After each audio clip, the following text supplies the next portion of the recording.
Hello and welcome to another Chelsea chat. A quick one today because I'm got all sorts of stuff on. And last night it was Borussia Dortmund 1, Chelsea 0.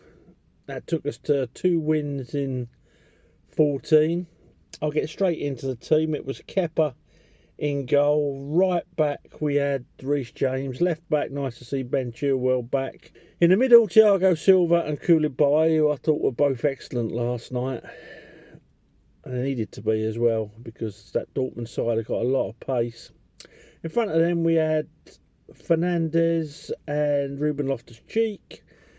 In front of them we had Mudryk on the left. We had João Felix in the middle, and on the right we had Ziyech, and up front we had Kai Havertz. So Borussia Dortmund very fast on the break, as they showed in their goal. We had a few warnings that they could do that, but we didn't seem to do a lot about it.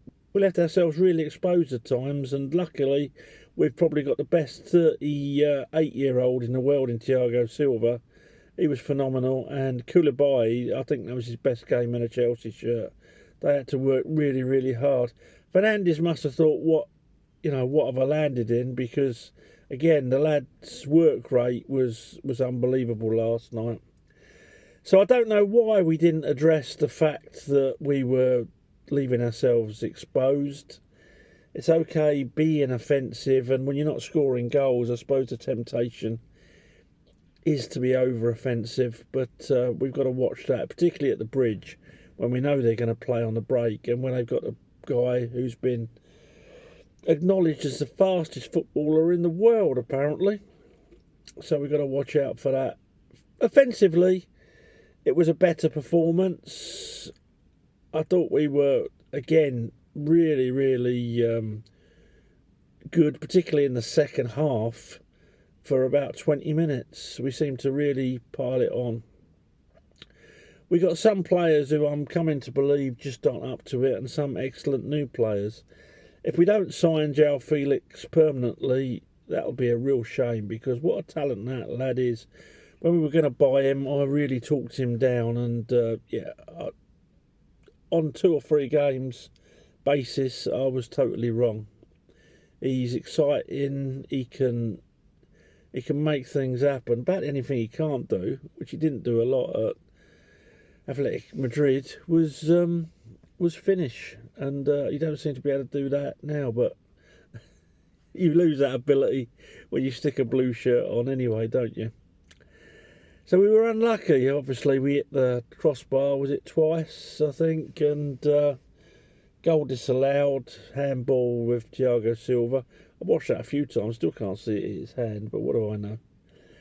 So in the second half, while we brought Cucurella on and left Lewis Hall sitting on that bench, I don't know. First thing Cucurella did was play a ball infield, and it went to no one. They were on the attack again. If the guys had stuff happen at home that's big, and we don't know, do we? I feel sorry for him. He's only a human being. As a Chelsea player, I support him. But if it's been that big, I mean, he was last night. You could see he was trying to be offensive. He was trying to get forward, but at the moment he ain't got it in him. When he does play a ball, it's a bad choice. I think he needs a few games on the bench. Let him get over this period, because otherwise, you know what it's like. When you're trying too hard, it goes from bad to worse. But when he came on last night, I looked at Potter and thought, you've got Lewis Hall sat there. We're 1-0 down with, 15, 20 minutes to go. Get Lewis Hall on. He's more offensive than Chilwell is. I don't know. I didn't expect Chilwell to play the full 90 if they're gradually sort of getting him back. But I couldn't see that substitution at all, really. I could see the Mount one, something a bit different to give them, a bit more thought, and it nearly came off. He was getting pelters last night again on that the Chelsea Twitter. I think some of them think he's responsible for the Ukraine war, the Turkish earthquake and everything. I feel sorry for the lad. Do you know what? If I was him, I probably would leave. I probably would. Because why do you need all that ag from some of these low IQ'd imbeciles? A lot of them who are racists, it appears. Because he's English and he's white. Oh, well, there you go. Well, they support an English team. I just don't get it.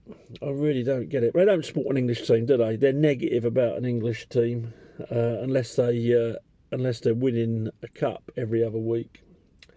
So yeah, last night, Kepa, I'm going to give him a 6. Personally, I thought he could have done a bit better on the goal, but it's easy for me to say sitting in my armchair when you got a player of that speed running at you, isn't it?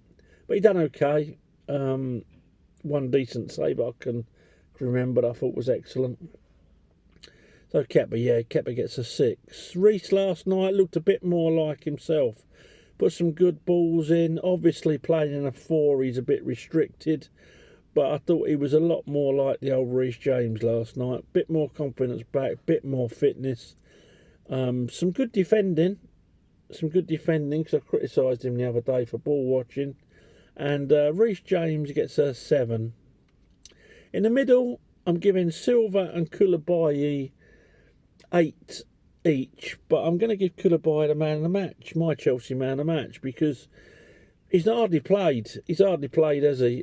Because he's not set the world alight. And last night, I thought he was absolutely outstanding. Right from word go, it looked like he had a point to prove, and I think he proved it. Played really, really well. I was thinking, why would you leave Badiashile out of the Champions League squad? Well, perhaps Potter knows better than we do. Perhaps he sees him in training every day and he knows what Koulibaly's got. But last night he produced it. Chilwell gets a 7. Looks like a player that hasn't played for a long while, but more offensive than Cucurella. Better defensively than Cucurella. Even won some balls in the air last night. Mudryk obviously had someone who would play it forward to him, so he benefited. Yeah, Chilwell gets a 7. He done well. Hernandez gets a 7. Didn't set the world alight. Good shot. Always makes himself available. Decent game. Ruben Loftus-Cheek next to him, a 6.5. Played decent.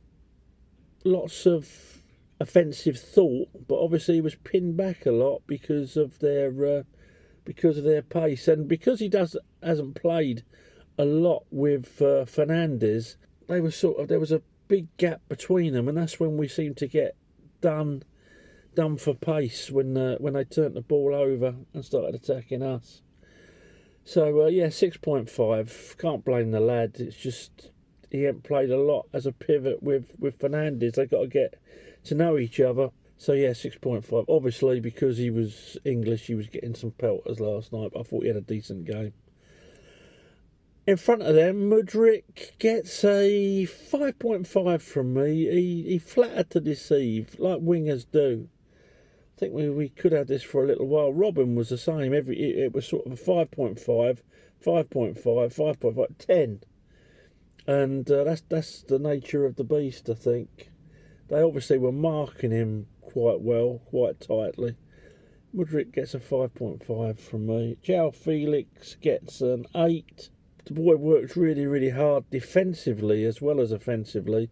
But he's got that bit of flair. He can make things happen. Shame he couldn't finish last night. But he gets an 8. Ziyech. Yeah, he did all right. He put a defensive shift in. And he put some good balls in. But no centre forward to run onto him. People saying, this morning, in retrospect, why wasn't Aubameyang in the side? Well, because Aubameyang hasn't been doing it. When he's been coming on, he's not been running into them positions. So what's the point of taking a bloke that hasn't been doing it and expecting him to suddenly do it in the Champions League? I don't get that one at all. But there you go. There's people out there that are calling for Aubameyang. It's so knee-jerk, isn't they? It is really indecisive, Dave, off the fast show. It really is. I can't put a clip in. I love them little clips. Yeah, Ziyech, what's he going to get? He gets a 6 from me. 6.5. He gets a 6.5. He put a shift in and he put some decent balls in. Just no one on the end of them. Havertz. Oh, Havertz gets a 5. I don't see what he's bringing to the team at the moment. You'll get 1, maybe 2 flashes of brilliance during 90 minutes. You think, oh crikey, that was good, but what's the point of that? Not going to score the substitutes. I thought Mount gave us a bit more energy. He's getting slagged for reacting when he got kicked from behind. But I don't think the lad can do anything right in a blue shirt. If I was him, and I didn't get the contract I wanted, I'd be off. And a lot of these muppets, a lot of these cabbages, will realise what we've lost after a few games. A lot of energy, a lot of defensive covering, a lot of runs off the ball that take people with him, and that's when he's not on form. So yeah. And Cucurella, oh Jesus, I don't know. I have seen better pub left backs, and he's probably going through it. And I'm sorry, Mark, but I think you need 5 or 6 games on the bench and to just take you out of the crossfire, take you out of the heat, because just keep playing you and bringing you on at 1-0 down. I don't know. Potter last night, he gets a 6. They were obviously motivated. I don't think he done enough to stop us getting absolutely roasted in transition. I would have been maybe thinking about sacrificing a winger for another one in midfield, maybe the Chukakani or someone like that who's got pace, and would have been an extra body in there. And then when we're chasing the game, bringing Cucurella on, I'm lost by that, absolutely lost. So there you go. He knows better than me, obviously. So that's it. What did I think overall? It was a more positive performance. Lots of positives to take out of it, but mainly the fact that some of the players that we've bought are so good.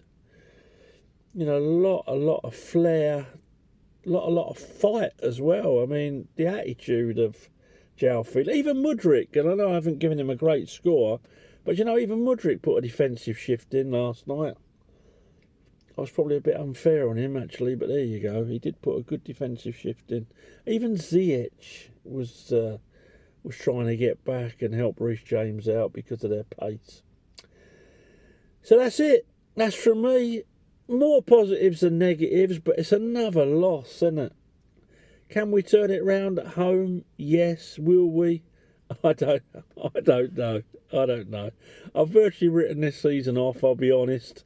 But I hope Potter uses this season to mould a side that can really do things. Got to keep the faith. Got to keep being supportive. And that's all from me. Let me know what you thought of the game. And let me know anything that I haven't mentioned. Okay, thanks for watching. Speak to you after Southampton. Hopefully a win. Up to Chelsea. Oh, please subscribe to the channel. Up to Chelsea.